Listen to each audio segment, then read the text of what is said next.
এক সময়ের সবুজে ঘেরা ধানে ভরা হাসিমাখা চর এলাহি আজ শুধুই অতীত। নোয়াখালী কোম্পানীগঞ্জ উপজেলার এই অঞ্চলটি এখন নদীর গর্ভে। ডাকাতিয়া নদী প্রতিদিন গ্রাস করে নিচ্ছে মানুষের স্বপ্ন, ইতিহাস আর বসতভিটা। যেখানে এক সময় ছিল গোলা ভরা ধান, গোয়াল ভরা গরু মহিষ, সেই মানুষগুলো আজ মাছ চাষে দিনমজুরি দিন যাচ্ছে। দোকানপাট একটার পর একটা নদীর ফেটে গিয়ে মিশছে। নদীর পাড়ে দাঁড়ানো নারিকেল গাছগুলো এক একটা জীবন্ত সাক্ষী। এই ভূমি, এই জনপদ ছিল গর্বের এক নাম। এখানে মানুষ জানে না আগামীকাল ঘরে ফিরতে পারবে কিনা।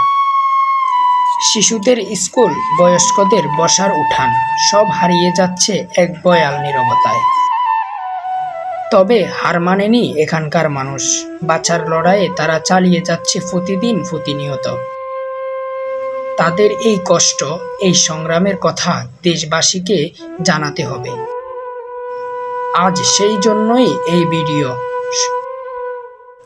সবাই ভালো থাকবেন, সুস্থ থাকবেন। আল্লাহ হাফেজ।